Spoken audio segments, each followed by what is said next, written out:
এতিয়া বিজেপিয়ে ভয় কৈ আছে যে যদিহে নাও বছৰ মানুহে কংগ্ৰেছক বা ৰাইজৰ দলক ভোট দিয়ে তেতিয়াহ'লে নাও বছৰত এটাও ৰাস্তা নহ'ব।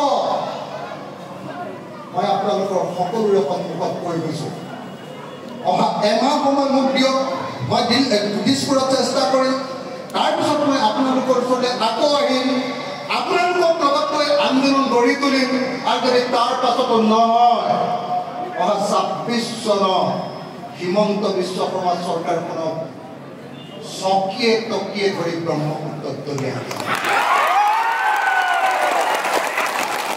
অহা ২৬ চনৰ বিধানসভা নিৰ্বাচনত চবে শুনি লওক ৰাইজে, অহা ২৬ চনৰ বিধানসভা নিৰ্বাচনত অসমত সাম্প্ৰদায়িক দল বিজেপি দল আৰু বিজেপিৰ নেগুৰত ধৰি থকা অসম গণ পৰিষদকে ধৰি এই আটাইবিলাক দলক একেলগে চকীয়ে তকীয়ে ধৰি ব্ৰহ্মপুত্ৰত দলিয়াই দিয়া হ'ব। পৃথিৱীৰ কোনো শক্তিয়ে ২৬ চনত হিমন্ত বিশ্ব শৰ্মাক মুখ্যমন্ত্ৰী কৰিব নোৱাৰে। কেলে নোৱাৰে? তাৰ কাৰণটো হ'ল হিমন্ত বিশ্ব শৰ্মাই যি কথা কৈ আমাক ভোট বিচাৰিছিলে তাৰ এটাও কাম আমাক কৰি নিদিলে। কি কৈছিলে? ১ নম্বৰ কামটো কৈছিলে যে যেতিয়া বিজেপি চৰকাৰ আহিব তেতিয়া কৈছিলে যে আমি মূল্য বৃদ্ধি ৰোধ কৰিম, মেহেংগা হটাएंगे। কৈছিলে নে?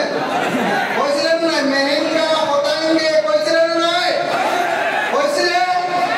মই সকলোকে সুধিব কৈছোঁ, আগতে যিটো গেছ চিলিণ্ডাৰ ৪১৪ টকা দামত কংগ্ৰেছ চৰকাৰৰ দিনত কিনিছিলে, এতিয়া সেই গেছ চিলিণ্ডাৰটোৰ দাম কিমান? ১১৫২ টকালৈকে সেই গেছ চিলিণ্ডাৰৰ দাম বঢ়াই দিছে, হয়নে? চাউলৰ দাম কিমান? যিটো চাউল ২২ টকা কিনি খাইছিলে সেই চাউলৰ দাম এতিয়া ৪৮ টকা, হয়নে নহয়? যি মচুৰ দাইল ৪৮ টকা কিনিছিলে, ৪৮ টকা ১ কেজি মচুৰ দাইলৰ দাম আছিলে বিজেপি চৰকাৰৰ শেষৰ সময়ত ৪৮ টকা। সেই মচুৰ দাইলৰ দাম এতিয়া অতি কমেও ১২০ টকা, হয়নে নহয়? যি আমি মিঠাতেল কিনি খাইছিলোঁ ৮০ টকাৰ পৰা ৯০ টকাৰ ভিতৰত, সেই মিঠাতেলৰ দাম কিমান?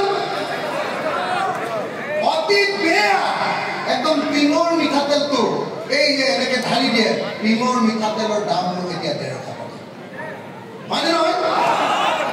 তাৰমানে আটাইতকৈ যিটো ডাঙৰ প্ৰতিশ্ৰুতি দিছিলে মেহেংগা হটাएंगे, হয়নে?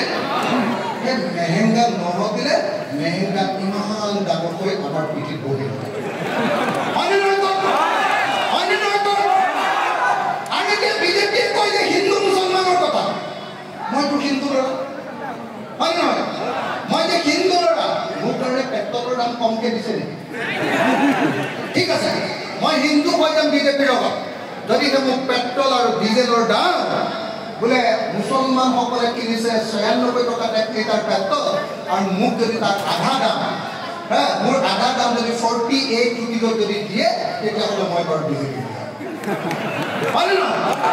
বস্তুটোৰ দাম হিন্দু মুছলমান চবৰ কাৰণে সমান, মিচিং মানুহজনৰ কাৰণে সমান, SC মানুহ অনুসূচিত জাতিৰ মানুহজনৰ কাৰণে সমান, মুছলমান খিলঞ্জীয়া বুলি কোৱা গৰীয়াজনৰ কাৰণেও সমান, আৰু মিয়া মানুহজনৰ কাৰণেও সমান, হয়নে? বস্তুৰ দাম চবৰ কাৰণে সমান। পিঠিত চবৰে পিঠিত তুমি মাৰ দিছা, তাৰ পাছত কৈছা পিঠিত তেলকণ মিঠাতেলকণ বহি গৈছা, তুমি দুখ নাপাবা দেই, তুমি খিলঞ্জীয়া। কিন্তু হয়নে নহয়? আৰে ইমান ডাঙৰ বেট লৈ হিমন্তই চবৰ পিঠিত কোবাইছে, হয়নে? এইটো হ'ল কি? কিহৰ কোব? এইটো হ'ল মূল্য বৃদ্ধিৰ কোবেৰে, বেটেৰে আমাক ৰাম পিটন দিছে হিমন্তই। দিয়াৰ পাছত মোক অখিল গগৈক কৈছে, এই তুমি দুখ নোপোৱা, তোমাৰ পিঠিত মই মিঠাতেল লগাই দিছিলো, তুমি হিন্দু, অকল মুছলমানেহে দুখ পাব, হয় নেকি কথাটো? নহয়। গতিকে এই যে হিন্দু মুছলমানৰ ৰাজনীতি কৰে, এই ৰাজনীতিত তেওঁলোকে কেৱল ভোট ল'বৰ কাৰণে কৰে, ভোট ল'বৰ কাৰণে। মই আহোম ল'ৰা, আমাৰ অসমত আহোমসকলৰ কাৰণে 16টা বিধানসভা সমষ্টিত আমি আগতে জিকিব পাৰোঁ। এইবাৰ সমষ্টি পুনৰ নিৰ্ধাৰণ কৰি আমাৰ কাৰণে অকল 5টা সমষ্টি জিকিব পৰা কৰি 11টা সমষ্টি আহোমসকলৰ পৰা কাটি পেলালে।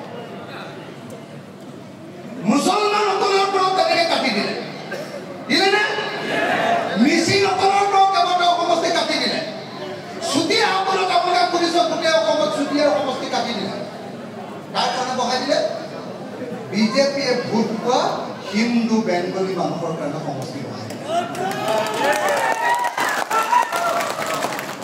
তাৰমানে তাতে খিলঞ্জীয়া তেতিয়া তেওঁলোকে দেখিলে আহোমক খিলঞ্জীয়া বুলি নাভাবিলে, মিচিঙক খিলঞ্জীয়া বুলি নাভাবিলে।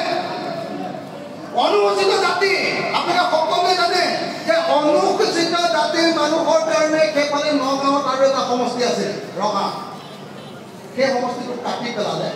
কাটি পেলাই কি কৰিলে, হিন্দু বেংগলী মানুহ থকা এই দিছপুৰৰ কাষৰ যে যিটো সমষ্টি ডিমৰীয়া সমষ্টিটো অনুসূচিত জাতিৰ কাৰণে কৰি কি কৰিলে, ডিমৰীয়া সমষ্টিটো মানে হিন্দু বেংগলী মানুহৰ কাৰণে বহাই